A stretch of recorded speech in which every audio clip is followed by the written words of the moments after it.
पुर्खाले सिर्जेको सम्पत्ति हाम्रो कला र संस्कृति। भक्तपुर नगरपालिकाको प्रस्तुति खोपसा भक्तपुर आवाज। पुर्खाले सिर्जेको सम्पत्ति हाम्रो कला र संस्कृति। सोझलपा नमस्कार। भक्तपुर नगरपालिकाद्वारा सञ्चालित रेडियो प्रस्तुति खोपसा भक्तपुर आवाजमा यहाँलाई हार्दिक अभिवादन।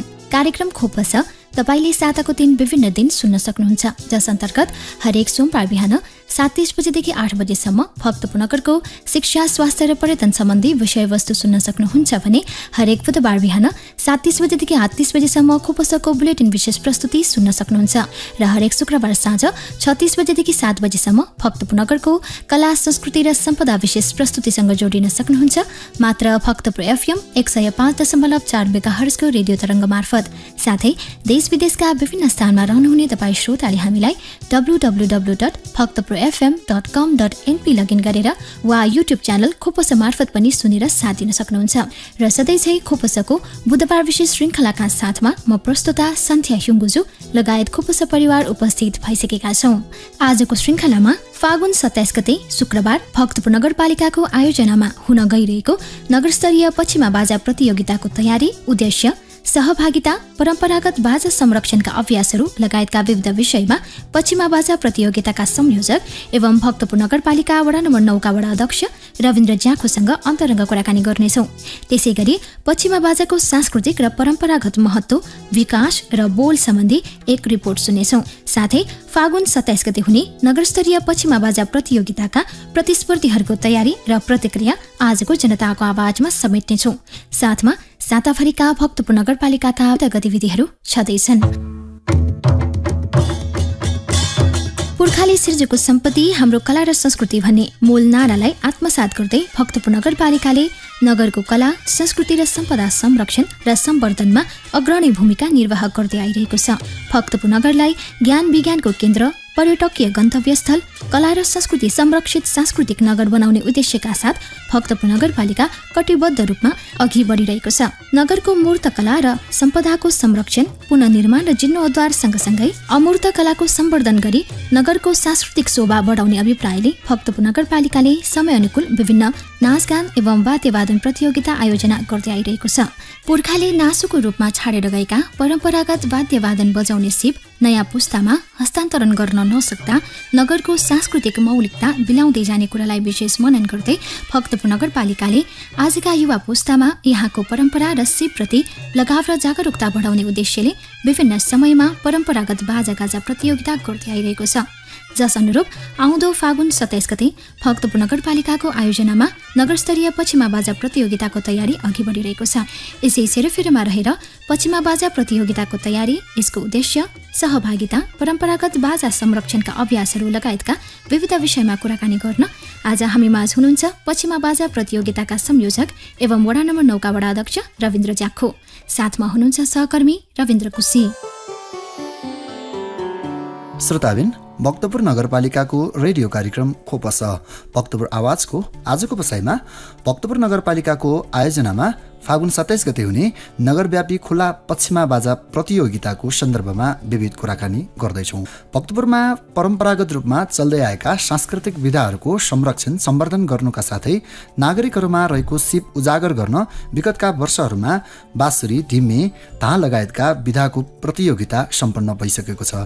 यस वर्ष फागुन 27 गते भक्तपुर दरबार क्षेत्रमा हुन लागेको पश्चिमा बाजा प्रतियोगिताको पछिल्लो तयारी, प्रतियोगिता टोली, नियमहरू र पुरस्कार लगायतका विभिन्न विषयमा कुराकानी गर्न आजको बसाइमा हामीसँग हुनुहुन्छ नगरस्तरीय पश्चिमा बाजा प्रतियोगिताका संयोजक तथा भक्तपुर नगरपालिका वडा नम्बर 9 का वडा अध्यक्ष रविन्द्र ज्याखो। आउनुहोस् उहाँसँगको अन्तर्संवाद सुरु गरौँ। यहाँलाई कार्यक्रममा स्वागत छ सर। धन्यवाद यहाँलाई। विशेष त आजको बसाइमा हामीले फागुन 27 गते नगरपालिकाले अगाडि नै घोषणा गरिसकेको हो। हुन त पश्चिमा बाजा प्रतियोगिता सम्बन्धी सूचना एकचोटि यो स्थगित भएर अब फागुन 27 गते गर्ने भन्ने सूचना पनि आइसकेको सन्दर्भमा सबभन्दा पहिला यो पश्चिमा बाजा प्रतियोगिता को सन्दर्भमा कुराकानी गर्नुभन्दा अगाडि नगरपालिकाले 74 को स्थानीय निर्वाचन पश्चात सांस्कृतिक विधा या बाजागाजालाई एउटा प्रतियोगितात्मक रूपमा गर्ने सोच पनि ल्याएको देखिन्छ। अलिकति यो सोचको बारेमा थोरै प्रकाश पार्दिनुहोस् न। भक्तपुर नगर सांस्कृतिक नगर हो। यहाँ जहाँ जानुहुन्छ साँझ बिहान दिउँसो विभिन्न टोलहरूमा कहीँ भजन गुन्जिरहेको हुन्छ, कहीँ सांस्कृतिक गतिविधिहरू भइरहेको हुन्छ। ज्येष्ठ नागरिकहरूदेखि लिएर ससाना बालबालिकाहरू समेत विभिन्न सांस्कृतिक गतिविधिहरूमा, विशेषतः परम्परागत सांस्कृतिक गतिविधिमा रमाइरहेका हुन्छन्। यो पुर्खाले सृजेको एउटा अनुपम सम्पदा हो हाम्रो। यसलाई निरन्तर नयाँ पुस्तामा हामीले पुस्तान्तरण गर्दै लग्यौँ भने यो जीवन्त रहन्छ। यसलाई हामी अमूर्त कला पनि भन्ने गर्दछौँ। मूर्त कला भनिसकेपछि देखिने पोखरी भयो, मन्दिर भयो, मठहरू भए, पाटी पौवाहरू भए। अमूर्त कला भनेको हाम्रो जीवन पद्धति हो। अहिले भक्तपुरका जनताहरूको जीवन पद्धतिकै रूपमा हरेक साँझ बिहान दाफा भजन गाउने, विभिन्न खालका सांस्कृतिक गतिविधिहरूमा सहभागी बन्ने त्यो काम भइरहेको छ। अहिले पुरानो पुस्ताले जुन जीवन्तता दिइरहेको ती सांस्कृतिक गतिविधिहरूलाई नयाँ पुस्तामा पनि पुस्तान्तरण गर्ने हामीले त्यो योजना सोच बनायौँ। समाजले यही माग गरेको अवस्था हो। त्यसकारण भक्तपुर नगरपालिकामा नेपाल मजदुर किसान पार्टीको तर्फबाट हामी 2074 सालको स्थानीय तहको निर्वाचनमा निर्वाचित हुने क्रममा जनतालाई हामीले प्रतिबद्धता के दियौँ भने हाम्रो आफ्नो परिचय भनेकै, हाम्रो आफ्नो गौरव भनेकै यी मूर्त र अमूर्त कला संस्कृतिहरू हुन्। यसलाई संरक्षण गर्छौँ भन्यौँ र त्यही क्रममा हामीले हरेक वर्ष कुनै न कुनै एउटा सांस्कृतिक विधामा प्रतियोगिता गऱ्यौँ। प्रतियोगिता भनेको प्रतिस्पर्धाको हिसाबले मात्र नभइकन एउटा सांस्कृतिक महोत्सवको रूपमा यसलाई अगाडि बढाउने तयारी गऱ्यौँ। पहिलो वर्ष हामीले बाँसुरी बाजाको प्रतियोगिता गऱ्यौँ, दोस्रो वर्ष धामा बाजाको प्रतियोगिता गऱ्यौँ, तेस्रो वर्ष धिमी बाजाको प्रतियोगिता गऱ्यौँ, चौथो वर्षको हकमा भने कोभिड-19 महामारीको कारणले गर्दाखेरि कार्यक्रम गर्न सम्भव भएन। अहिले 5औं वर्षमा हामी यो पश्चिमा बाजाको गर्दैछौँ। त्यसो त फेरि प्रतियोगिता मात्र हामीले गरेनौँ, गाई जात्राको समयमा पनि जति पनि प्रदर्शन हुने किन्नाङ्गिसी भए, परम्परागत र आधुनिक विधाका सांस्कृतिक व्याख्याहरू भए, यी सबैलाई पनि हामीले प्रोत्साहित गर्ने हिसाबबाट त्यसलाई पनि हामी पुरस्कृत गर्ने कार्यक्रमको रूपमा पनि अगाडि बढाएका छौँ। त्यस्तै गरी विभिन्न समयमा विभिन्न समूह मार्फत नगरपालिका अन्तर्गतका स्कुल, कलेज र अरू संस्था मार्फत पनि यस्ता सांस्कृतिक गतिविधिहरू गर्दै आएका छौँ। नगरपालिका आफैले भने हरेक वर्ष यो एउटा बाजाको, परम्परागत बाजाको सांस्कृतिक प्रतियोगिता गर्ने उद्देश्य राख्यौँ। यो वर्ष आगामी फागुन महिनाको 27 गते शुक्रबार प्रतियोगिता सुरु हुन्छ। सुरु बिहान 10 बजे दत्तात्रेय मन्दिर प्राङ्गण छ, त्यहाँ सबैजना जम्मा हुनुहुन्छ। त्यहाँबाट सांस्कृतिक प्रदर्शनी र्याली हुन्छ अनि गाई जात्राको जुन प्रदक्षिणा मार्ग छ, जस्तो दत्तात्रेयबाट इनाचो, गोलमडी, सुकुलटोका, क्वाचे, टौमडी, त्यसपछि नासमना, वंशगोपाल, टेकापुखु, इटाछे, खोमा हुँदै हामी लायकु क्षेत्रमा पुग्छौँ। लायकुमा हामी मञ्चमा प्रतियोगिता सञ्चालन गर्छौँ। विशेष त भक्तपुर मूर्त अमूर्त सम्पदाहरूको एउटा जीवन्त सङ्ग्रहालयको रूपमा पनि चिनिन्छ। तपाईँले भन्नुभयो जस्तै मूर्त सम्पदाहरू विगत लामो समयदेखि भक्तपुर नगरपालिकाले संरक्षण सम्वर्धन जीर्णोद्धारका कार्यहरू गर्दै आएकोमा अमूर्त सम्पदाहरू अलिकति संरक्षण सम्वर्धनमा पछाडि परेको हो कि भन्ने आभास भइराख्दाखेरि नगरपालिका आफैले पनि एउटा प्रतियोगितात्मक रूपमा गर्दाखेरि अझ सहज हुन्छ र नयाँ पुस्तामा पनि पुस्तान्तरण गर्न सकिने त्यो अपेक्षाका साथ विगतका वर्षहरूमा पनि यस्ता किसिमका विभिन्न विधाहरूको प्रतियोगिता गऱ्यौँ र यो वर्ष अब पश्चिमा नै गर्नुको कारण या पश्चिमा बाजालाई नै हामीले अगाडि ल्याउनुको कारणबारे थोरै स्पष्ट पार्दैनस् न। यो विषयमा हामीले अब नगरपालिकाले प्रतियोगिता गर्दाखेरि सकेसम्म परम्परागत बाजालाई नै प्राथमिकता दिने भन्ने कुरामा हाम्रो ध्यान गयो। नयाँ खालका आधुनिक बाजाहरू अहिले नयाँ पुस्ताले क्रमशः सिक्दैछन्। परम्परागत बाजाहरूको बोल ताल ती भने हराउने सम्भावना बढी छ। बाजा नै बजाउन नजान्ने अवस्था पनि छ। नयाँ पुस्तामा त्यो प्रतिको आकर्षण पनि अलिक कम भएको छ। त्यसैले नयाँ पुस्तालाई हाम्रा परम्परादेखि बाजा अजीहरूबाट जुन क्रमशः जीवन्तता दिँदै आएको बाजा संस्कृति छ, त्यसलाई नयाँ पुस्ताले पनि सिकुन्, नयाँ पुस्ताले पनि अनुसरण गरून् भन्ने उद्देश्यले एउटा प्रवर्धनात्मक कार्यक्रमको रूपमा हामीले अगाडि बढायौँ। अनि यो वर्ष पछिमा बाजा गर्ने कि अरू कुनै बाजा लालाकिङ बाजा गर्ने कि या डाफा भजनकै एउटा प्रतियोगिता या महोत्सव गर्ने कि भन्ने बारेमा धेरै छलफल भयो। विशेष गरी नगरका विभिन्न डाफा भजनका व्यक्तित्वहरू, सांस्कृतिक गुरुहरू र अनि त्यसपछि यो संस्कृतिसँग सम्बन्ध राख्नुहुने नयाँ पुस्ताका साथीहरू बीच पनि हामीले छलफल गऱ्यौँ। 2-3 चरणमा यो वर्ष कुन बाजाको प्रतियोगिता गर्दा हुन्छ भन्ने विषयमा सल्लाह हुँदा अधिकांशले पछिमा बाजा अब नयाँ पुस्ताले बजाउन गाह्रो माने, यो अलिकति कठिन खालको बाजा पनि हो, यसको ताल पनि अलि सिक्नलाई बढी समय लाग्ने खालको भयो। त्यसैले नयाँ पुस्तामा यो बाजाप्रतिको आकर्षण बढाउनका निम्ति अहिलेको समयमा पछिमा बाजा उपयुक्त हुन्छ भन्ने राय सल्लाह सुझावहरू प्राप्त भइसकेपछि त्यसकै आधारमा नगरपालिकाले निर्णय गरेको हो। नगरपालिका आफैले निर्णय गरेको भन्दा नि यसलाई समग्र भक्तपुरका सांस्कृतिक कर्मीहरूको भावनालाई प्रतिनिधित्व गरेर उहाँहरूकै सल्लाहको आधारमा गरेको हो। एउटा प्रतिनिधि पात्रको रूपमा यसरी अगाडि अब यसमा जस्तै पछिमा बाजा प्रतियोगिताको सन्दर्भमा फागुन 27 गते गरिने भनेको कार्यक्रम, शुक्रबारको कार्यक्रमको विषयमा फागुन 23 गते सोमबारसम्मको अन्तिम दर्ता मिति दिएको थियो र अहिलेसम्म पछिमा प्रतियोगिताको लागि कतिवटा टोली हुने भए? सुरुमा हामीले यो प्रतियोगिता सञ्चालन गर्ने विषयमा सल्लाह गर्दा कतिवटासम्म आउला सम्भावना के छ भनेर हामीले टोलमा बुझी पनि हेऱ्यौँ। सांस्कृतिक गुरुहरूसँग कुराकानी गऱ्यौँ, 20वटा जति आउला कि भन्ने लाग्यो। 20वटा जति भएपछि पनि एक दिनको कार्यक्रम त ठिक्क हुन्छ, त्यसमै ल असम्भव छ त्यसो भए गरौँ भनेर भन्यौँ। अनि सूचना प्रकाशित गऱ्यौँ, टोलमा फेरि सांस्कृतिक गुरुहरूसँग अलग अलग वडा समितिहरू मार्फत सल्लाह गऱ्यौँ। धेरै उत्साह देखियो। हिजो 23 गतेसम्ममा 36वटा सांस्कृतिक समूहले पछिमा बाजा प्रतियोगितामा आफ्नो नाम दर्ता गराउनु भयो। त्यो हिसाबबाट हामीले सोचेको भन्दा धेरै बढी अहिले दर्ता भएको छ, हाम्रो लागि ज्यादै खुसीको कुरा हो। र दर्ता भएका जुन प्रतियोगी टोलीको नामावली फोटोहरू हामीले यसो हेर्दाखेरि पुरानो पुस्ताको प्रतिनिधित्व पनि छ उत्तिकै, सँगसँगै नयाँ पुस्ताका भर्खरका स्कुल पढ्ने, कलेज पढ्ने भाइ बहिनीहरूको त्यो सहभागिता पनि हामीले देख्यौँ। त्यो साह्रै सकारात्मक लाग्यो हामीलाई। पक्कै पनि भनेपछि पुरानो पुस्तासँग सिकेर नयाँ पुस्ताले पनि सहभागिता, उत्साहजनक सहभागिता जनाएको भन्ने देखियो। र यहाँबाट अब जस्तै यो 10वटा भक्तपुर नगरपालिकाभित्र 10वटा वडा छन्, वडागत हिसाबमा सम्पूर्ण वडाबाट सहभागी बराबर देखिन्छ या कस्तो प्याटर्न कस्तो छ अलिकति संरचना? यो अब सांस्कृतिक गतिविधि जुन ठाउँमा अलिक बढी हुन्छ, जस्तो डाफा भजन भयो अथवा अरू सांस्कृतिक कार्यक्रमहरू, परम्परागत नृत्यहरू जहाँबाट बढी उत्पादन भइरहेको छ या जहाँबाट बढी सिकाइन्छ त्यो ठाउँमा पछिमा बाजाको सहभागिता बढेको देखिन्छ प्रतियोगितामा। कुनै वडाबाट कम मात्रै देखिन्छ। जस्तो 1 नम्बर वडाबाट एउटा छ, 2 नम्बर वडाबाट 3वटा छ, 3 नम्बर वडाबाट 3वटा छ, 4 नम्बर वडाबाट 4वटा छ, 5 नम्बर वडाबाट 3वटा छ, 6 नम्बर वडाबाट 4वटा छ, 7 नम्बर वडाबाट 5वटा छ, 9 नम्बर वडाबाट 10वटा छ, अनि त्यसपछि 10 नम्बर वडाबाट चाहिँ 2टा छ। यसरी फरक वडाको दर्ता सङ्ख्या हेर्दाखेरि अलिक फरक देखिन्छ। भनेपछि त्यहाँको संरचना चाहिँ त्यो हिसाबले सांस्कृतिक रूपले फरक छ भन्ने पनि अर्थ देखिन्छ। पक्कै पनि अब यो फागुन 27 गते भनेपछि हामीसँग लगभग 2-3 दिनको समय मात्रै बाँकी छ। यो हिसाबले अब भक्तपुर नगरपालिकाले यो प्रतियोगिता तपाईँले अघि नै भनिसक्नुभयो, एउटा यो महोत्सवको पनि बेला हो यो, र यसलाई भक्तपुर नगरभरि एउटा महोत्सवको किसिमले पनि हामी मनाउन तयारी गरिरहेका छौँ र आम जनताहरू, नागरिकहरू पनि अब धेरै पछाडि एउटा प्रतियोगितात्मक रूपमा महोत्सव गर्ने पनि तयारी हुँदैछ भनेपछि पछिल्लो क्रममा यसको व्यवस्थापकीय हिसाबले अन्तिम तयारी चाहिँ कस्तो भइरहेछ? अहिलेसम्म प्रतियोगिताको लागि आवश्यक करिब सम्पूर्ण तयारी भइसकेको छ। आज बिहान पनि हामी सांस्कृतिक गुरुहरूको बैठक गऱ्यौँ।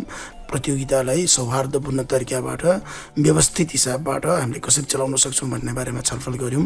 त्यसपछि यो फागुन महिनाको 24 गते आज भइहाल्यो, 25 गते दिनको 2 बजे हामीले प्रतियोगितामा आफ्नो नाम दर्ता गराउनु भएको सांस्कृतिक टोलीका एक-एकजना प्रतिनिधिहरूको भेला डाकेका छौँ भक्तपुर नगरपालिकामा। अनि उहाँहरू बिचमा सांस्कृतिक प्रतियोगिताको नियमहरूको बारेमा प्रष्ट हामी बुझाउँछौँ अनि कुन कुन विषयमा कसरी मूल्याङ्कन गरिन्छ त्यो पनि प्रष्ट बुझाउँछौँ अनि पालो व्यवस्थापन भनौँ न कसको पालो 1 नम्बरमा पर्छ कसको 2 नम्बर 3 नम्बर त्यो कुरा प्रथा पनि हामी गर्छौँ र पुरस्कारको विषयमा पनि उहाँहरूलाई जानकारी दिन्छौँ कार्यक्रम कसरी सञ्चालन गर्छौँ मञ्चमा कसरी व्यवस्थित रूपमा बस्नुपर्छ आकर्षक ढङ्गबाट भन्ने कुराहरू पनि उहाँहरूसँग सल्लाह गर्छौँ र थप उहाँहरूबाट पनि अझै प्रतियोगितालाई व्यवस्थित गर्नका निम्ति केही सल्लाह सुझाव छन् भने त्यो सल्लाह पनि माग्छौँ त्यसका आधारमा अझ व्यवस्थित गर्छौँ एउटा त्यो दोस्रो नगरपालिकाका सबै वडाका कर्मचारी साथीहरू जनप्रतिनिधि साथीहरूसँगको पनि बैठक बस्यौँ र सबैलाई जिम्मेवारी विभाजन पनि गऱ्यौँ र्याली व्यवस्थापनको जिम्मेवारी स्वयंसेवकको जिम्मेवारी मञ्च व्यवस्थापनको जिम्मेवारी अतिथि सत्कारको जिम्मेवारी लगायतका अरू पुरस्कार व्यवस्थापनको जिम्मेवारी सबै हामीले दिइसकेका छौँ र त्यो तयारी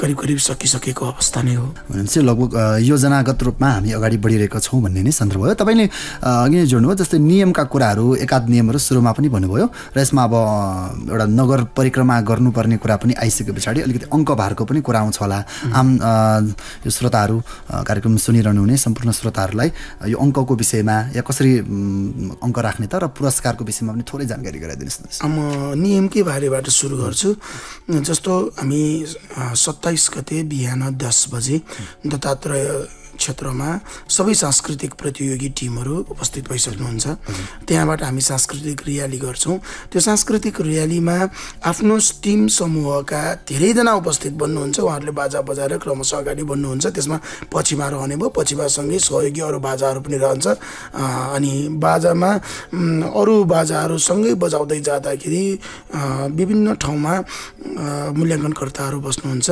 20 अङ्कभार त्यसको हुन्छ अनि त्यसपछि दरबार क्षेत्रमा पुगिसकेपछि उहाँहरूलाई क्रमशः आफ्नो पालो अनुसार मञ्चमा बोलाइन्छ मञ्चमा बोलाउँदाखेरि पछिमा बाजा बजाउने एकजना त हुने नै भयो अनिवार्य हुनु पर्यो अनि पछिमा बाजालाई सपोर्ट पुग्ने किसिमबाट ताल मिल्ने ढङ्गबाट मासुरी मालिङ हार्मोनियम शिक्षा लगायत अरू बाजाहरू पनि राख्न सकिने भयो तर मञ्चमा भने बढीमा 9 जनासम्म उहाँहरू जानुहुनेछ 9 जनाभन्दा कम भए नै फरक त परेन कतिकोमा 4 जना 5 जना पनि होला फरक परेन तर 9 जनाभन्दा बढी हुन भएन अनि त्यसमा पछिमा बाजाकै प्रतियोगिता हुने भएकोले पछिमा बाजा त एकजनाले बजाउनै पर्यो त्यसपछि त्यसलाई सहयोगी बाजा अरू चाहिँ अब कतिवटा राख्ने उहाँहरूको आफ्नो म्यान पावरको हिसाबले उत्कृष्ट बनाउने हिसाबबाट उहाँहरूले आफ्नो ढङ्गबाट डिजाइन गर्नुहुन्छ 9 जनाभन्दा माथि चाहिँ जानुहुन्न उहाँहरूलाई मञ्चमा समयमा हामी डाक्छौँ अनि त्यो मञ्चमा कुन ताल बजाउनुहुन्छ भन्ने कुरा चाहिँ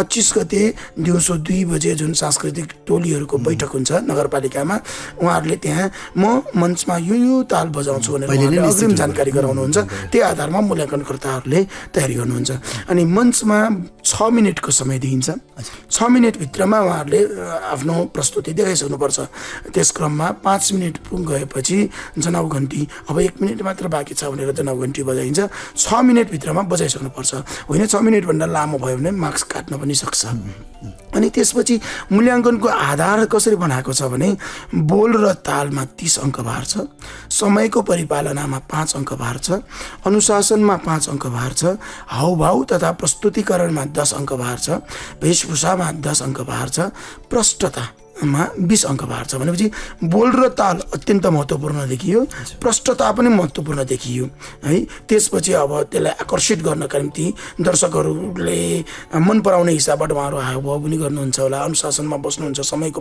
परिपालना गर्नुहुन्छ यो सबैलाई नियमबद्ध हामीले गरेका छौँ र यसमा अब कुनै खालको विवाद आयो अप्ठ्यारो पर्यो भने हुन त अहिलेसम्म आएको छैन एकदम सौहार्दपूर्वक नै चलेको छ कुनै त्यस्तो भइहाल्यो भने पनि निर्णायक मण्डलसँग आयोजक समितिले सल्लाह गर्छ र त्यसपछि उहाँहरूसँग पनि सल्लाह गरेर उपयुक्त डिसिजन दिन्छ नगरपालिकाले त्यो डिसिजन अन्तिम हुनेछ है अनि त्यसपछि पुरस्कारको हकमा पनि हामीले सहभागी हुने जति पनि टोली अब 36 भने मैले 36 वटै टोलीको लागि हामी पछिमा बाजा एउटा दिन्छौँ उहाँहरूलाई सहभागिता भए बापत नै र 36 वटा टोलीलाई फेरि खाजा खर्च पनि दिनुपर्छ हामीले उहाँहरूले आफ्नो लागि खाजा त आफै बन्दोबस्त गर्नुहुन्छ कोही 10 जना आउनु होला 20 जना आउनु होला 25 जना आउनु होला उहाँहरूको आफ्नो सहभागिताको हिसाबले गच्छे अनुसार उहाँहरूले खाजा बनाउनुहुन्छ खाजा त्यही नै खानुहुन्छ तर खाजा बापत भनेर उहाँहरूलाई 2500 रुपियाँ हामी दिन्छौँ नै सबै 36 वटा टोलीलाई यो हुने भयो अनि यो बाहेक प्रथम पुरस्कार चाहिँ नगद रु 20,000 अनि उहाँलाई पछिमा एक थान,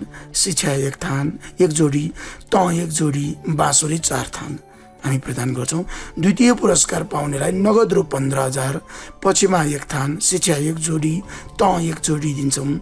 तृतीय पुरस्कार पाउनेलाई नगद रु 10,000, पछिमा एक थान, शिक्षा एक जोडी दिन्छौँ। सान्त्वना पुरस्कार भनेर दुईटा टोलीलाई दिन्छौँ। प्रत्येक टोलीलाई नगद रु 5,000 र पछिमा एक थान दिन्छौँ। अनि बाँकी अरू टोलीलाई त पछिमा एउटा हुने नै भयो, एक थान हुने नै भयो।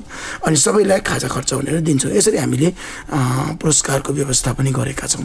श्रोताबिन, भक्तपुर नगरपालिकाको रेडियो कार्यक्रम खोपस भक्तपुर आवाजको आजको बसाइमा भक्तपुर नगरपालिकाको आयोजनामा फागुन 27 गते शुक्रबार हुने नगरव्यापी खुला पश्चिमा बाजा प्रतियोगिताको सन्दर्भमा विविध कुराकानी गर्दैछौँ।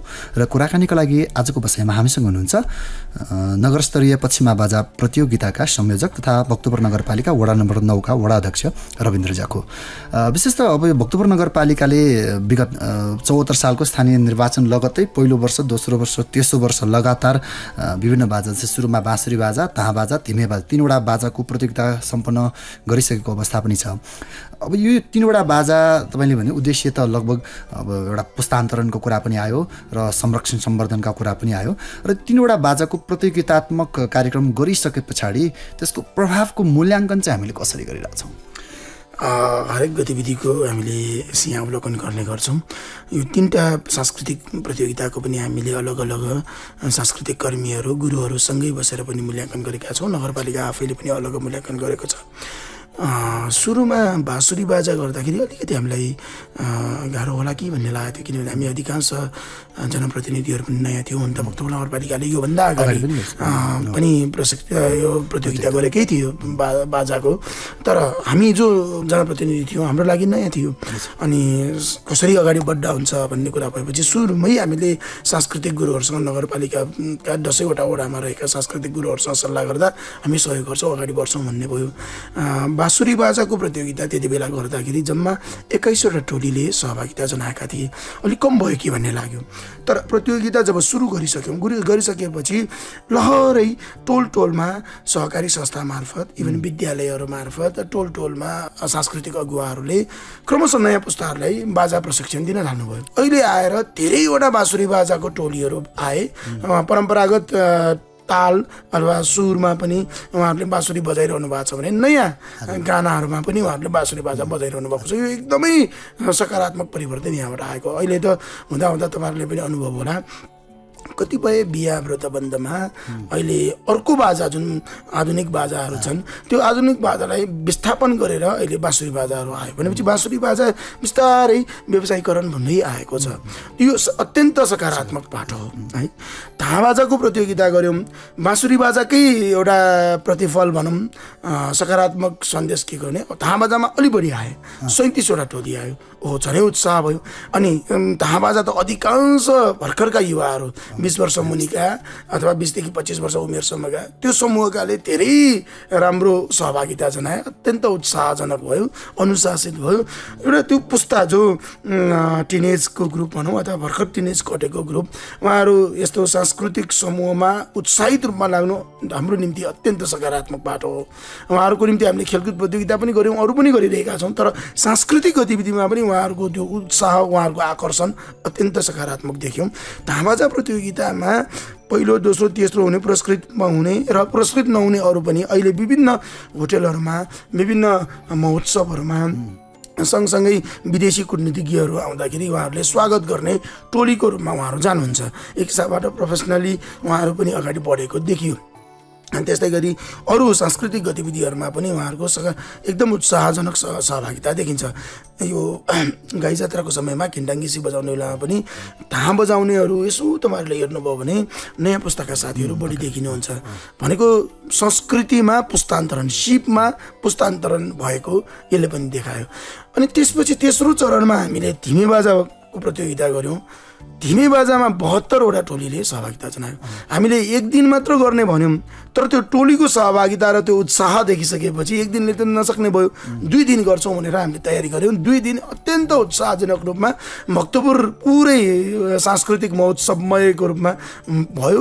धेरै जनताले सकारात्मक दृष्टिकोणबाट लिए र हाम्रा ती प्रतियोगिताहरू फेरि प्रत्यक्ष प्रसारण पनि भइरहेका थिए। देश विदेशमा रहनुहुने, संस्कृतिलाई माया गर्नुहुने दाजुभाइहरूले, दिदीबहिनीहरूले साह्रै त्यसलाई मन पराए। अहिले फेसबुकमा, युट्युबमा पनि ती प्रतियोगितामा बजाइएको प्रस्तुतिहरू अहिले राखिरहेको छ। धेरैले लाइक गरिरहेको, धेरैले सेयर गरिरहेको हामीले देखिरहेका छौँ।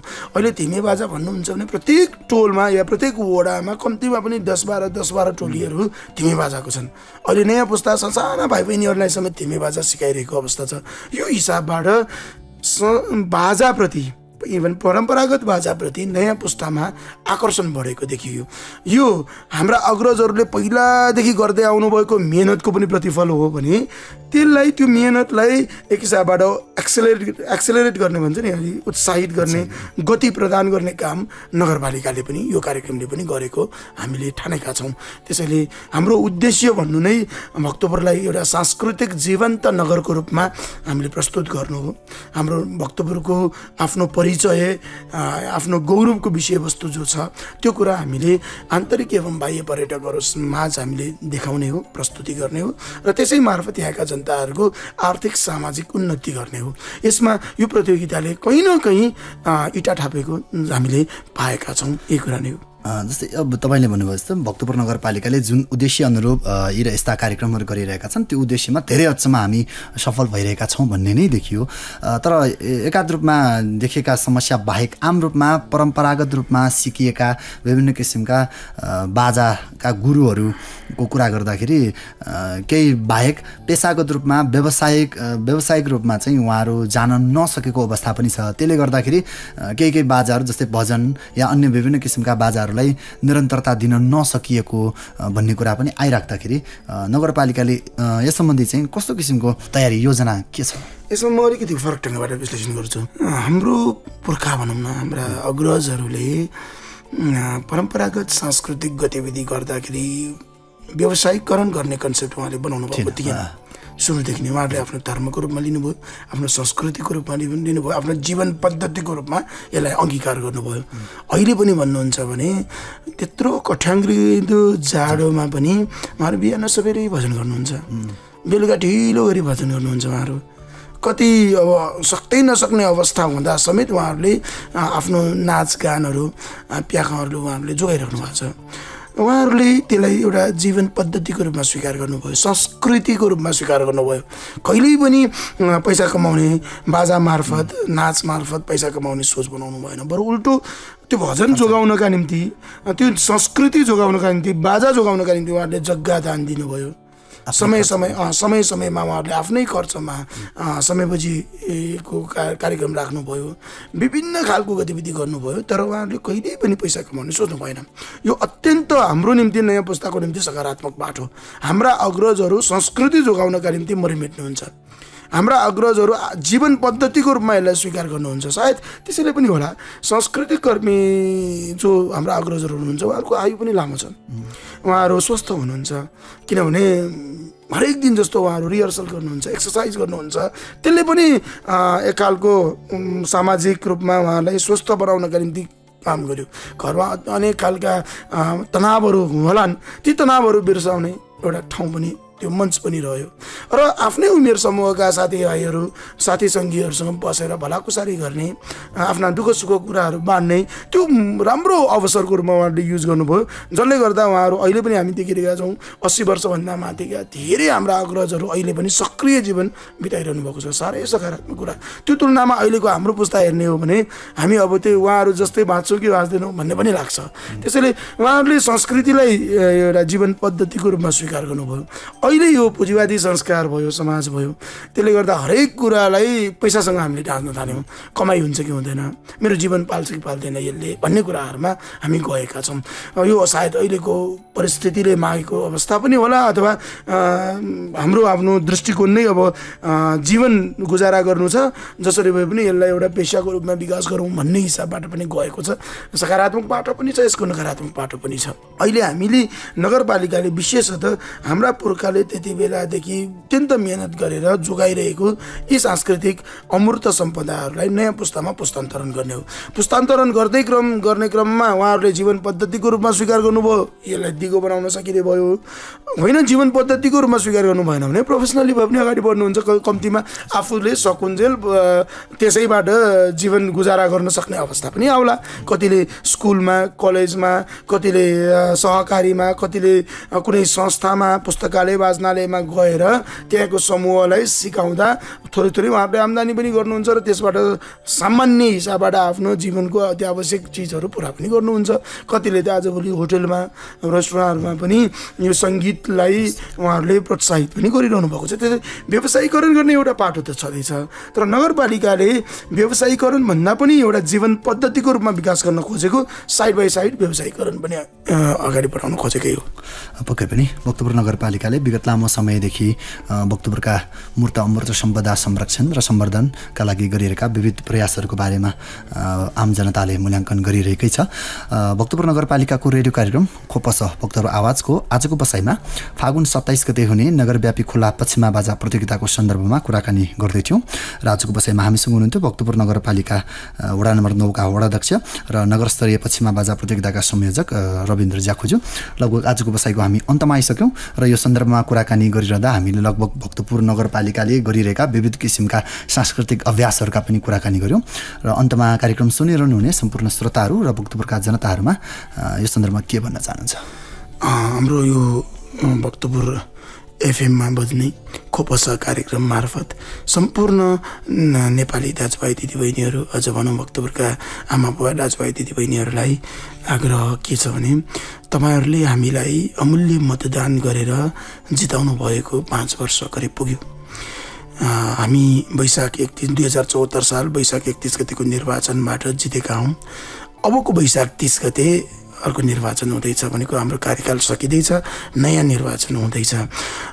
गएको 5 वर्ष अगाडि निर्वाचन ताका हजुरहरूको घर दैलोमा पुगेर नेपाल मजदुर किसान पार्टीको तर्फबाट हामीले मत माग्दै गर्दाखेरि यी कामहरू गर्छौँ, तपाईँहरूलाई प्रतिबद्धता भयो भन्ने हिसाबबाट हामीले कुरा गरेका जति पनि मुद्दाहरू छन् अहिले पनि हामी पल्टाइरहेका छौँ।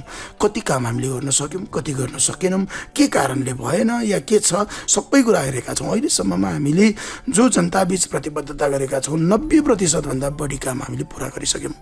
के अझै बाँकी छ, ती कामहरू कति चालु अवस्थामा छन् भने कति हाम्रो कारणले भन्दा पनि सङ्घीय सरकार, प्रदेश सरकारको कारणले गर्दाखेरि पनि नभएको अवस्था पनि छ। यी सबै हामी समीक्षा गरिरहेका छौँ। मलाई लाग्छ भक्तपुरवासी आमा बुवा दाजुभाइ दिदीबहिनीहरूले हाम्रो गतिविधिको मिहिन ढङ्गबाट उहाँहरूले मूल्याङ्कन गरिरहनु भएको छ। जनताको आँखा दूरबीन सरह हुन्छ भन्ने पनि भनिन्छ। त्यसकारण अहिलेसम्म हामीले गर्दै आएका गतिविधिहरूको सही मूल्याङ्कन गरेर हाम्रा यो बिचमा हामीले गरेका गतिविधिको क्रममा केही कमी कमजोरी भयो भने पनि सच्याउनका निम्ति औल्याइदिनु भयो भने अझ अगाडिका दिनमा सक्रियतापूर्वक जनताको सेवामा हामी लाग्न सक्छौँ। यो सांस्कृतिक प्रतियोगिता अहिले जो भएको छ हामीले हिजो प्रतिबद्धता जनाएकै थियौँ र त्यो आधारमा गरेका छौँ। खेलकुद प्रतियोगिता पनि हिजो प्रतिबद्धता जनायौँ, आज गरिरहेका छौँ। खोप अस्पताल हिजो प्रतिबद्धता गरेका थियौँ, आज हामीले बनाएरै छाड्यौँ। यसरी एउटा गर्दै अगाडि बढिरहने क्रममा हामीले काम गर्दा कहीँ कतै जनतालाई चित्त दुखेको पनि हुनसक्छ। हाम्रो बोलीको कारणले, हाम्रो व्यवहारको कारणले कहीँ कतै अप्ठ्यारो परेको पनि हुनसक्छ। त्यसो हो भने उहाँहरूले माफी दिने होइन कि आलोचना गर्ने, यहाँनिर गल्ती भयो अब भए पनि सच्याऊ भन्ने ढङ्गबाट हामीलाई रचनात्मक आलोचना गरिदिनु भयो भने आगामी दिनमा अझ सहज ढङ्गबाट जनताको सेवा गर्न हामी सफल हुन्छौँ भन्ने लाग्छ। म आम जनतासँग, श्रोताबिन्दहरूसँग यही आग्रह गर्न चाहन्छु। हस् त, व्यस्तताका बावजुद पनि भक्तपुर नगरपालिकाको रेडियो कार्यक्रम खोपसाको लागि यो विशेष समय दिनुभयो र पश्चिमा बाजा प्रतियोगिताको सम्बन्धमा विविध जानकारी दिनुभयो, त्यसको लागि धेरै धेरै धन्यवाद। धन्यवाद छ यहाँलाई। पुर्खाले सिर्जेको सम्पत्ति हाम्रो कला र संस्कृति। भक्तपुर नगरपालिकाको प्रस्तुति। खोप साथ भक्तपुर आवाज। कार्यक्रममा पुनः स्वागत। तपाईँ सुन्दै हुनुहुन्छ भक्तपुर नगरपालिकाद्वारा सञ्चालित रेडियो प्रस्तुति खोप भक्तपुर आवाज। साथमा छु म प्रस्तुता सन्ध्या सुङ्गुजु। कला र संस्कृतिको धनी भक्तपुर शहरलाई नाचगानको राजधानी भनेर पनि चिनिन्छ। विशेष गरी नेवार समुदायभित्र विभिन्न मौलिक बाजागाजाका साथमा नाचगानहरू प्रस्तुत गर्ने गरिन्छ। नेवार समुदायका विभिन्न नाचगानहरूमा पश्चिमा बाजाको प्रयोग भएको देख्न सकिन्छ। मौलिक शैलीमा निर्मित यस बाजाको आफ्नै छुट्टै सांस्कृतिक महत्त्व रहेको पाइन्छ। पश्चिमा बाजाको मौलिक बनावट र बोलले यसलाई अन्य बाजाहरूको तुलनामा फरक र विशेष स्थान दिएको छ। यसै सन्दर्भमा फागुन 27 गते शुक्रबार हुन गइरहेको नगरस्तरीय पश्चिमा बाजा सम्बन्धी केही रोचक जानकारी समेटेर सहकर्मी श्रीराम काशीछ्वाले तयार पार्नु भएको रिपोर्ट कार्यक्रमको अबको प्रस्तुतिमा।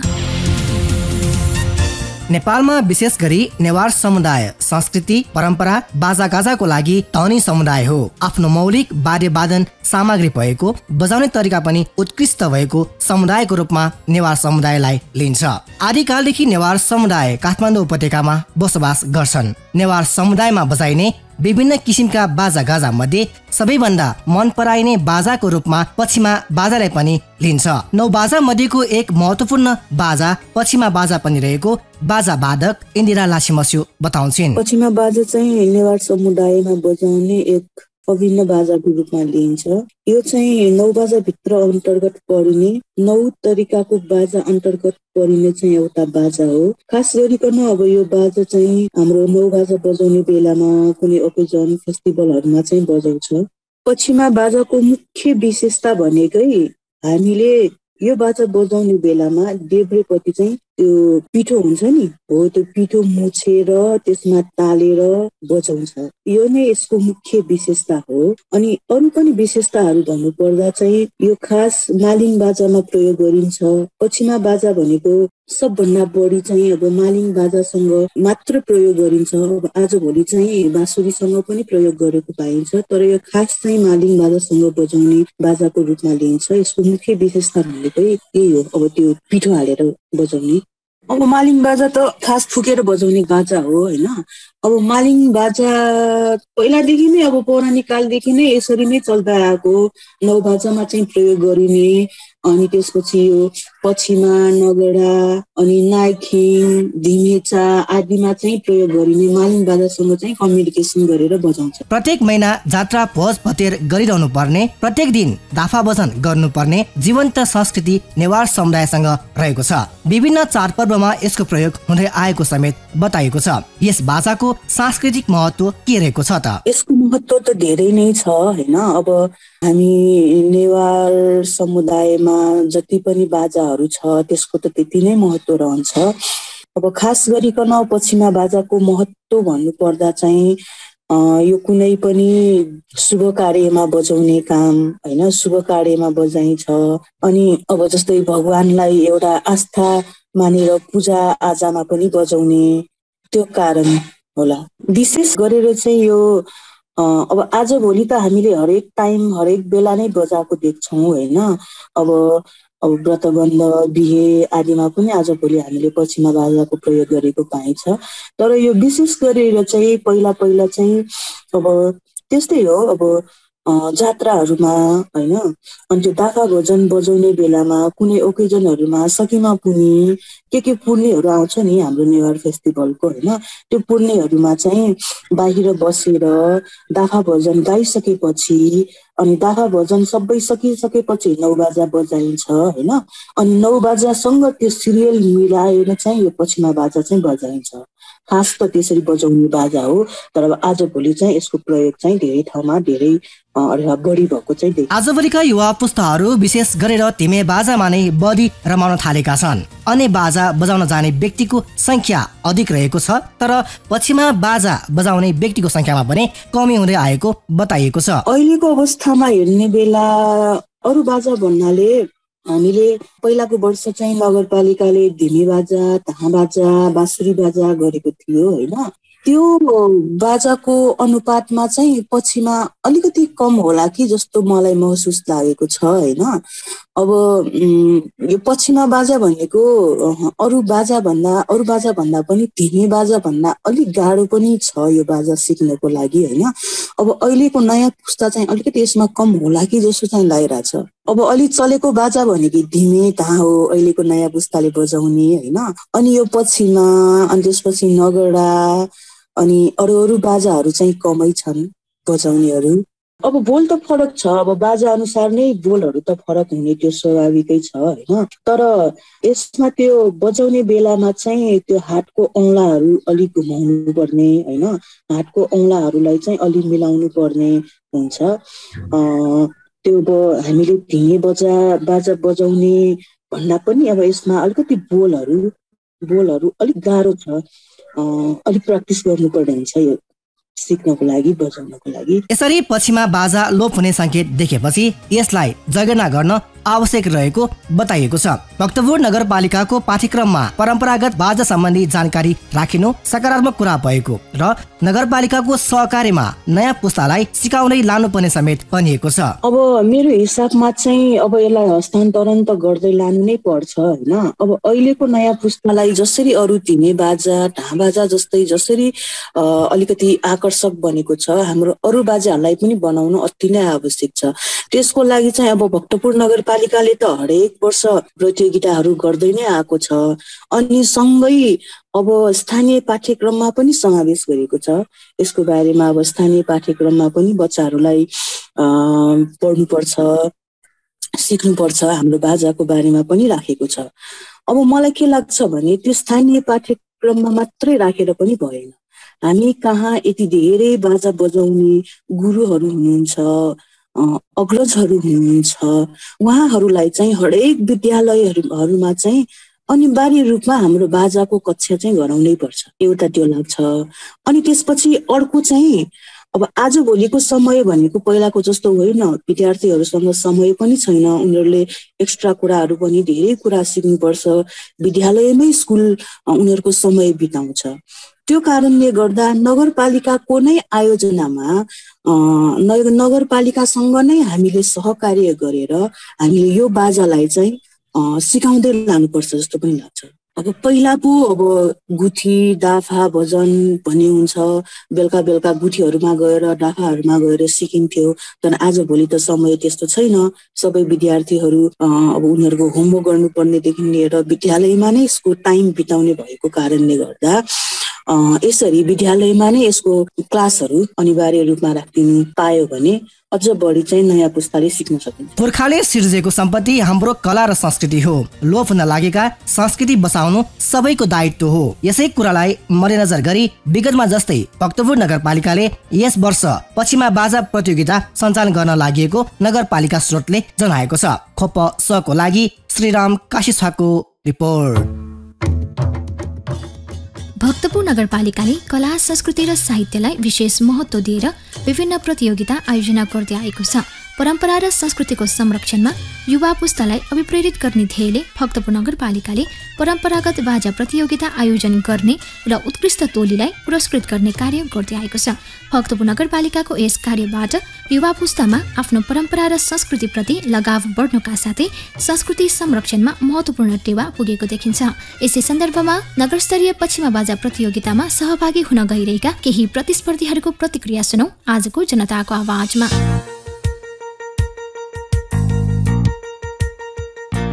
मेरो नाम मुक्तिष्ण जुरारी, म भक्तपुर वडा नम्बर 5 तमरी लैकमा बस्छु। म मुक्ति म्युजिक सङ्गीत प्रशिक्षण केन्द्रबाट भाग लिनेछु। नगरपालिकाले चाहिँ पहिला वर्ष पनि प्रतियोगिता गरेर नगरवासीहरूलाई चाहिँ सिक्ने र सिकाउने मौका दिनुभयो। यस पालि पनि पछिमा बाजा सिक्ने र सिकाउने मौका दिनुभएकोमा म नगरपालिकालाई हार्दिक धन्यवाद र हार्दिक बधाई दिन चाहन्छु। मेरो नाम अनिल हेमाफुटे हो। म यता दत्तात्रेय र मको गल्लीमा बस्छु अहिले। अनि अब आउने 27 गतेको पछिमा बाजा प्रतियोगितामा हाम्रो समूहबाट पनि सहभागी जनाएको छौँ। हाम्रो तयारी भन्नाले पनि होइन, तयार त छ, यो समय चाहिँ छोटो होइन हाम्रो, किनभने अब नयाँ प्रशिक्षार्थीहरूलाई सिकाउन नसकेको अवस्था पनि छ। एक त हामी आफू सिकेको समय धेरै लामो समय भइसकेको छ। यो नयाँ प्रशिक्षार्थीहरू भएको छैन होइन। सबै अहिले बच्चाहरू भन्नाले अब हाम्रो साथीहरू अब यताउता आफ्नो आफ्नो काममा बिजी छन्। अब बाँकी भनेको यी हाम्रो पहिले हाम्रो गुरुहरू उहाँहरू मात्र अहिले बाँकी छन्। एक दुईजना हामी पनि छौँ, त्यति मात्र हो। मेरो नाम गोपाल लाछी मस्यु, म भक्तपुर वडा नम्बर 9 तचपालमा बस्छु। आजकल सामान्य पसलमा चिया पसल थियो, त्यसैमा दिनचर्या बिग्रिरहेछ। हुन त 2टा समूह भाग लिने योजना थियो। एकजना टोलीमा शिक्षा बजाउने नभएर हामी एक टोली मात्र भाग लिने निर्णयमा पुग्यौँ। अब हाम्रो बाँसुरी बाजाको नाम मको बाँसुरी बाजा समूह हो। त्यसमा म शिक्षा बजाउनेमा परेँ। अब तयारी भन्नाले अब प्र्याक्टिस त सुरु भएको छैन। हुन त टाकटुक घरमै बाजा हुने भएकोले अघि पछि पनि टाकटुक बजाइन्थ्यो, त्यही भएर त्यति केयर नभएको जस्तो। आज भोलिदेखि गर्ने भन्ने सल्लाह भएको छ यहाँ काकाहरूसँग। अब यो पहिला चुनावको बेला घोषणापत्रमै उल्लेख थियो एउटा सालमा एउटा बाजा प्रतियोगिता गर्ने, त्यही अनुसार भएको हुनुपर्छ। यो राम्रो हो। अब जुन पनि खेलकुद पनि नृत्य जे भए पनि जहाँ प्रतियोगिता हुन्छ त्यहाँ विकास हुने स्वाभाविक हो। त्यही भएर यो राम्रो पक्ष हो, गरिराख्नुपर्छ, पछि पनि निरन्तरता दिनुपर्छ भन्ने कुरो मेरो विचार हो। पुर्खाले सिर्जेको सम्पत्ति हाम्रो कला र संस्कृति। भक्तपुर नगरपालिकाको प्रस्तुति खोप साथ भक्तपुर आवाज। कार्यक्रममा पुनः स्वागत। तपाईँ सुन्दै हुनुहुन्छ भक्तपुर नगरपालिकाद्वारा सञ्चालित रेडियो प्रस्तुति खोपसा भक्तपुर आवाज। साथमा छु म प्रस्तुता सन्ध्या हिउँको छु। श्रोता, हामी कार्यक्रमको अन्तिम प्रस्तुतिमा छौँ। साताभरिका भक्तपुर नगरपालिकाका विविध गतिविधिहरूका साथमा हुनुहुन्छ सहकर्मी दिपेन्द्र प्रजापति। भक्तपुर नगरपालिकाका प्रमुख सुनिल प्रजापति र नेपाल तथा भारतका लागि क्युवाका महामहिम राजदूत एलेक्जान्द्रो सिमानकास मारिन बीच भक्तपुर नगरपालिकामा फागुन 9 गते शिष्टाचार भेट भएको छ। भेटमा क्युवाली राजदूत मारिनले क्युवा र नेपाल बीचको सम्बन्ध सधैँ सुमधुर रहने विश्वास व्यक्त गर्दै नेपालले क्युवा प्रति देखाएको ऐक्यबद्धता र सदास्यताका लागि आभार प्रकट गर्नुभयो। नेपालमा आफ्नो पहिलो भ्रमण भएको र नगरपालिकाले स्वागत गरेकोमा खुसी व्यक्त गर्नुहुँदै उहाँले समुन्नत समाज निर्माणका लागि क्युवा र नेपालको सम्बन्ध प्रगाढ हुने विश्वास व्यक्त गर्नुभयो। भौगोलिक रूपमा टाढा भए पनि क्युवा र नेपाल बीचको भावनात्मक सम्बन्ध गहिरो भएको उल्लेख गर्नुहुँदै उहाँले अमेरिकी साम्राज्यवाद विरुद्धको सङ्घर्ष चालु रहने बताउनुभयो। उहाँले क्युवालाई कोरोना भाइरस र ट्रम्प भाइरसले दुःख दिएको बताउनुहुँदै दुवै भाइरस विरुद्ध क्युवा दृढताका साथ लडिरहेको बताउनुभयो। कोभिड महामारीमा क्युवाले विश्वका विभिन्न देशहरूमा स्वास्थ्य कर्मीहरूको टोली पठाई सहयोग गरेको र क्युवाले आफ्नै देशमा कोभिड विरुद्धको खोप आविष्कार गरी सम्पूर्ण नागरिकहरूलाई वितरण गरेको उहाँले स्मरण गर्नुभयो। भेटमा नगर प्रमुख प्रजापतिले नेपाल र क्युवा बीचको सम्बन्ध सुमधुर रहेको चर्चा गर्दै क्युवाको साम्राज्यवाद विरोधी आन्दोलनमा ऐक्यबद्धता जनाउनुभयो। नगर प्रमुख प्रजापतिले नेपाल र क्युवा बीच भौगोलिक दूरीको हिसाबले निकै टाढा भए पनि साम्राज्यवाद विरोधी भावनामा नेपाल र क्युवा एक ठाउँमा रहेको बताउनुभयो। अमेरिकी साम्राज्यवादले 6 दशकभन्दा लामो समयदेखि क्युवा माथि नाकाबन्दी गरे पनि वीर क्युवाली जनता अमेरिकी साम्राज्यवाद सामु नझुकी निरन्तर सङ्घर्षरत रहनु विश्वका सम्पूर्ण देशभक्त जनताका निम्ति प्रेरणादायी भएको उहाँले बताउनुभयो।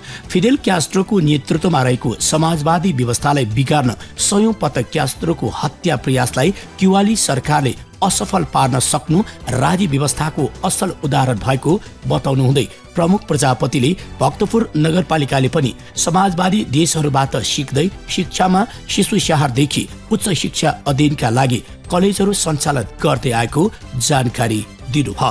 भक्तपुर नगर प्रवेशको निम्ति गैर सार्क देशका लागि 1500 र सार्क तथा चीनका नागरिकहरूका लागि 500 रुपियाँ प्रवेश शुल्क लिने व्यवस्था गरेको र ती सङ्कलित रकमबाट भक्तपुरका सम्पदाहरू पुनर्निर्माण, संरक्षण तथा शिक्षा र स्वास्थ्यमा खर्च भइरहेको बताउनुभयो। भेट पश्चात नगर प्रमुख प्रजापतिले राजदूत मारिनलाई भक्तपुरको दरबार क्षेत्र, सुनटोका, वर्षला मन्दिर, टौमदी क्षेत्रको स्थलगत अवलोकन गराउनुभयो। साथै राजदूत मारिनलाई भक्तपुर नगरपालिकाद्वारा सञ्चालित खोप कलेज, खोप अस्पताल, छाती पुनर्स्थापना केन्द्र र खोप इन्जिनियरिङ कलेजको समेत अवलोकन गराउनुभयो। भेटमा नेपाल मजदुर किसान पार्टी बागमती प्रदेशका सांसद सुरेन्द्र राज गोसाई, भक्तपुर नगरपालिका उपप्रमुख रजनी जोशी, वडाध्यक्ष रविन्द्र ज्याको र उकेश कवाङ, प्रमुख प्रशासकीय अधिकृत कृष्ण गिरी, पर्यटन सूचना केन्द्रका गौतम प्रसाद लासिवा र प्रशासकीय अधिकृत दामोदर सुवालको पनि उपस्थिति रहेको थियो। नेपाल मजदुर किसान पार्टीका अध्यक्ष नारायणमान बिजुक्ष रोहितले भक्तपुर नगरपालिका वडा नम्बर 7 स्थित गै पिन्दियो हनुमन्ती पुल उद्घाटन गर्नुभएको छ। शनिबार आयोजित एक समारोह बीच नेता बिजुक्छले गै पिन्दियो हनुमन्ती पुल उद्घाटन गर्नुहुँदै शिलापत्र अनावरण गर्नुभएको थियो। कार्यक्रममा बोल्नुहुँदै अध्यक्ष बिजुक्छले नेपालमा विदेशीसँग मागेर देश विकास गर्ने गलत प्रविधि हाबी भइरहेको बताउनुहुँदै देश विकासको नाममा माग्ने प्रविधि विकास हुँदा देशको सार्वभौमिकता नै खतरामा पर्दै गइरहेको बताउनुभयो। भक्तपुर नगरपालिकाले आफ्नै स्रोत र साधनको उपयोग गर्दै विकास निर्माणका गतिविधिहरू सञ्चालन गरी देशकै उदाहरणीय नगरपालिकाको रूपमा आफ्नो परिचय कायम गरेको बताउनुहुँदै अध्यक्ष बिजुक्छले सम्पदा संरक्षण तथा विकास निर्माणमा भक्तपुर नगरपालिकाले गरेको पारदर्शी काम उल्लेखनीय भएको बताउनुभयो। भक्तपुरका जनप्रतिनिधिहरूको सक्रियता र इमान्दारिताले गर्दा भक्तपुर आज देशकै नमुनाको रूपमा विकसित भएको हो उहाँले भन्नुभयो। भक्तपुर नगरपालिकाले नगरवासीहरूको हितका निम्ति नयाँ नयाँ नीतिहरू बनाउँदै लानुपर्ने बताउनुहुँदै उहाँले सडक छेउका फुटपाथ बनाउने र व्यवस्थापन गर्ने, ठाउँ ठाउँमा सवारी पार्किङको व्यवस्था गर्ने लगायतका कामहरूलाई प्राथमिकतामा राखेर अगाडि बढाउनु पर्ने विचार व्यक्त गर्नुभयो।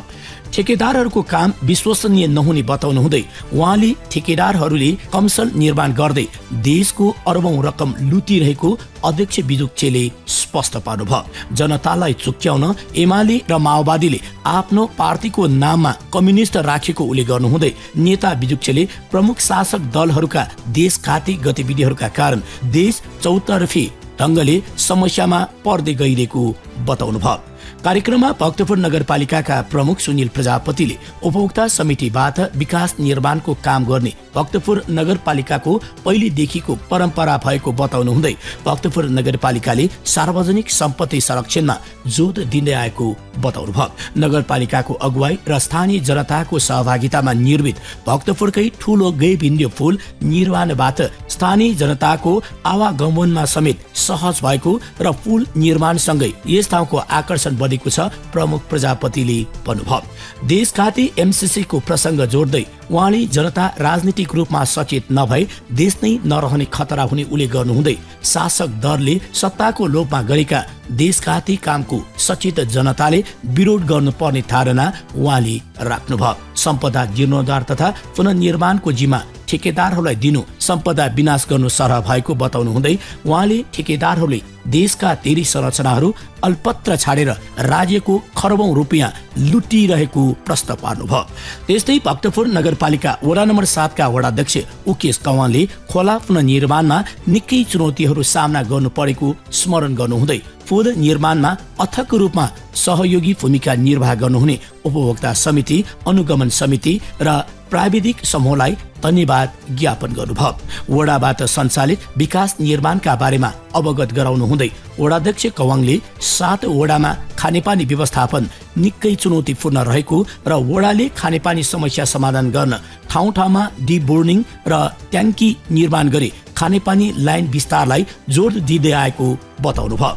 भक्तपुर नगरपालिका वडा नम्बर 5 का वडाध्यक्ष प्रेम गोपाल कर्माचार्यले भक्तपुर नगरपालिका वडा नम्बर 5 र 7 वडा जोड्ने गै पिन्दियो पुल निर्माणले आवतजावतमा सहज भएको बताउनुहुँदै नगरभित्र प्रवेश गर्ने भारी सवारी साधनमा रोक लगाउनु पर्ने धारणा राख्नुभयो। आदर्श आजाद माध्यमिक विद्यालयका प्रधानाध्यापक तथा पूर्व वडाध्यक्ष श्रीकृष्ण केसीले पुल निर्माणमा स्थानीय जनताको सहयोग र योगदानको उच्च मूल्याङ्कन गर्नुहुँदै पुल निर्माणसँगै स्थानीय जनता निकै लाभान्वित भएको बताउनुभयो। गै पिन्दियो हनुमन्ती खोला पुल उद्घाटन उपभोक्ता समितिका कोषाध्यक्ष नारायण प्रसाद कवाङले 5 चरणमा उपभोक्ता समितिबाट निर्मित पुल निर्माणको आर्थिक प्रतिवेदन प्रस्तुत गर्नुहुँदै भक्तपुर नगरपालिकाले 3,02,44,964 रुपियाँ र बागमती प्रदेशबाट रु 1 करोड आर्थिक सहयोगमा निर्मित उक्त पुलको कुल खर्च 4,02,44,964 रुपियाँ रहेको अवगत गराउनुभयो। उपभोक्ता समितिका अध्यक्ष लक्ष्मीभक्त कवानले पनि बोल्नुभएको उक्त कार्यक्रममा नेपाल मजदुर किसान पार्टी वडा नम्बर 7 गोलमडीका इन्चार्ज बलराम गोसाईले धन्यवाद ज्ञापन गर्नुभएको थियो भने उपभोक्ता समितिका उपाध्यक्ष लक्ष्मी प्रसाद दुकुचुले स्वागत मन्तव्य राख्नु भएको थियो। सोही अवसरमा प्रमुख अतिथि वियुक्षले गैरविन्दीय पुल निर्माण उपभोक्ता समिति अनुगमन समितिका पदाधिकारीहरूलाई प्रशंसा पत्र प्रदान गर्नुभएको थियो। 112औं अन्तर्राष्ट्रिय श्रमिक महिला दिवसको अवसरमा नेपाल मजदुर किसान पार्टीका सचिव एवं संघीय सांसद प्रेम सुवालको प्रमुख आतिथ्यतामा भक्तपुर नगरपालिकाको आयोजनामा प्रवचन कार्यक्रम सम्पन्न भएको छ। कार्यक्रममा बोल्नुहुँदै सांसद सुवालले समाजमा महिला र पुरुषलाई समानता ल्याउन उत्पादनका मुख्य साधनहरू सरकारको हुनुपर्ने, समान वितरण तथा श्रम विभाजन हुनुपर्ने बताउनुभयो। उहाँले अन्तर्राष्ट्रिय महिला आन्दोलनमा महिला नेत्रीहरूको भूमिकाको विषयमा अध्ययन गर्नुपर्नेमा जोड दिनुहुँदै समाजलाई बुद्धिजीवीकरण गर्न समाजलाई साक्षर होइन शिक्षित समाजको रूपमा विकास गर्नुपर्ने आवश्यकता औल्याउनुभयो। महिलाहरूलाई विज्ञान र प्रविधि बारे जानकारी दिई सिप विकास गरी समाज परिवर्तनका लागि नयाँ पुस्ताको भूमिका महत्त्वपूर्ण हुने धारणा राख्नुहुँदै उहाँले सबै नागरिकले समय अनुसार विज्ञान र प्रविधि बारे जानकारी राख्नुपर्नेमा जोड दिनुभयो। भक्तपुर नगरपालिकाका प्रमुख सुनिल प्रजापतिले समाजमा वर्ग रहेसम्म महिला शोषण अन्त्य नहुने धारणा राख्नुहुँदै प्रमुख प्रजापतिले समाजवादी व्यवस्था कायम नभएसम्म महिला हिंसा र शोषणको अन्त्य नहुने बताउनुभयो। उहाँले पुँजीवाद गरिबहरूका निम्ति मूल्यहीन जीवन बिताउनु पर्ने व्यवस्था हो भन्नुहुँदै कामदार वर्गको प्रतिनिधित्व नभएसम्म समाज अगाडि बढाउन नसक्ने उल्लेख गर्नुभयो। उहाँले एमसीसी सम्झौता व्याख्यात्मक घोषणाको आधारमा अनुमोदन गर्नु जनतालाई धोका दिनु र छलछाम गर्नु हो भन्नुभयो। एमसीसी लगायतका देशघाती सम्झौता गर्ने हरेक नेताहरूलाई भविष्यमा जनताले सजाय दिनेछन् भन्नुहुँदै विभिन्न देशका व्यक्तित्वहरूको जीवनी अध्ययन गरी देश र जनताको सहयोगमा लागि पर्नुपर्ने उहाँले उल्लेख गर्नुभयो।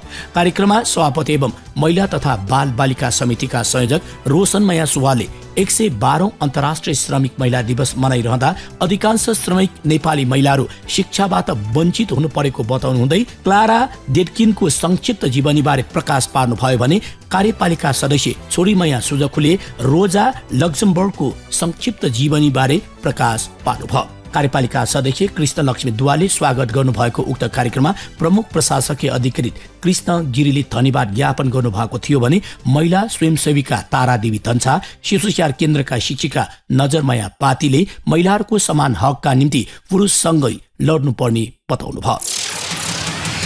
अन्तर्राष्ट्रिय नारी दिवसको अवसरमा भक्तपुर नगरपालिकाद्वारा सञ्चालित खोप बहुप्राविधिक अध्ययन संस्थान, खोप इन्जिनियरिङ कलेज, खोप कलेज अफ इन्जिनियरिङ, खोप कलेज, खोप मावि, शारदा क्याम्पस मावि र शारदा क्याम्पसको आयोजनामा भएको निःशुल्क प्याप स्मेयर परीक्षण तथा स्त्री रोग परीक्षण शिविर सोमबार खोप अस्पताल प्राङ्गणमा सम्पन्न भएको छ।